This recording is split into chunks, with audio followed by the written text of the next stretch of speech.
अस्सलामुअलैकुम friends, welcome to my YouTube channel. उम्मीद है आप सब खैरियत से होंगे। आज मैं आप लोगों के लिए लेकर आई हूँ बहुत ही ज़बरदस्त और बहुत ही मज़ेदार सी बीफ कढ़ाई गोश्त की रेसिपी। बहुत ही आसान सी ये रेसिपी है और बहुत ही ज़्यादा टेस्टी बनती है ये। वीडियो को स्टार्ट करने से पहले अगर आपको मेरी वीडियोस अच्छी लगती हो तो मेरे चैनल को लाइक एंड सब्सक्राइब ज़रूर कर दीजिएगा और साथ ही बेल आइकन भी प्रेस कर दीजिएगा ताकि आपको मज़ेदार सी वीडियोस मिलती रहें। स्टार्ट करते हैं अपनी रेसिपी। मैंने ले लिया यहाँ पे 1 कप तेल और इसके अंदर मैं डाल दूँगी 2 दरमियानी साइज़ की प्याज बारीक कट करके। इसको इतना पकाएंगे कि इसका कलर जो है वो ब्राउन शेड में आ जाए। बारीक कटी हुई प्याज जल्दी फ्राई हो जाती है और तकरीबन हमारी प्याज ब्राउन हो गई। अब हम इसे निकाल लेंगे। ये मैंने निकाली है प्याज ब्राउन की हुई और ये इसके साथ ही ले लिया मैंने 1 टमाटर और ये मैंने ले लिया है 2 टेबल स्पून दही। अब हम इन सबको डाल देंगे मिक्सचर में। पहले टमाटर, इसके साथ ही इसके अंदर डाल देंगे प्याज ब्राउन हुई हुई और साथ ही इसमें डाल देंगे दही और साथ ही इसमें थोड़ा सा पानी डाल के हम इसको कर लेंगे ग्लैंड। इसका बारीक पेस्ट बना लेंगे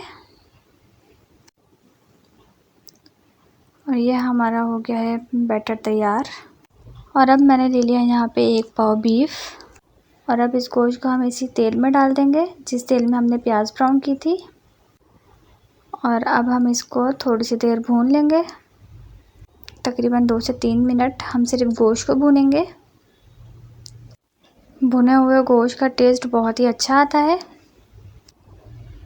थोड़ी देर इसको भूनने के बाद अब हम इसमें डाल देंगे 2 टेबल स्पून लहसुन अदरक पेस्ट, 1 टीस्पून पिसी लाल मिर्च, हाफ़ टी स्पून हल्दी पाउडर और हाफ़ टी स्पून नमक। और अब मैं इन सबको पहले मिक्स कर दूंगी गोश्त के साथ और इसको भी तकरीबन 3 से 4 मिनट तक हम भूनेंगे। पहले थोड़ी देर भुनने के बाद इसके अंदर मैं डाल दूंगी 1 गिलास पानी और स्लो फ्लेम पे इसको तकरीबन आधे घंटे के लिए ढक देंगे ताकि गोश्त गल जाए। आधे घंटे बाद इसको चेक करेंगे। गोश्त तकरीबन गल चुका है। अब इसके अंदर मैं बैटर डाल दूंगी जो मैंने ग्राइंड करके रखा था और अब मैं इसके अंदर डाल दूंगी 2 टेबल स्पून कढ़ाई मसाला और अब मैं इन दोनों को कर दूंगी मिक्स। कढ़ाई मसाला आपको मार्केट से किसी भी स्टोर से इजीली मिल जाएगा और इसको तकरीबन 10 मिनट के लिए ढक दूंगी।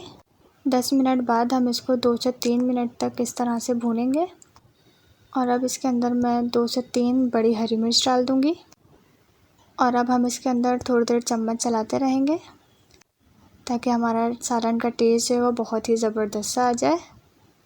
अब हम इसकी फ्लेम थोड़ी सी हाई कर देंगे ताकि इसमें रोगन भी आ जाए साथ साथ। और तकरीबन हमारा कढ़ाई गोश्त हो गया तैयार। अब हम इसे निकाल लेंगे सर्विंग बाउल में। गार्निशिंग के लिए थोड़ा सा हरा धनिया डाल देंगे इसके ऊपर और ये हो गया हमारा मज़ेदार सा कढ़ाई गोश्त तैयार जो लग रहा है बहुत ही मज़ेदार और बहुत ही ज़्यादा टेस्टी। इंशाल्लाह उम्मीद करती हूँ आपको मेरी ये रेसिपी पसंद आई होगी।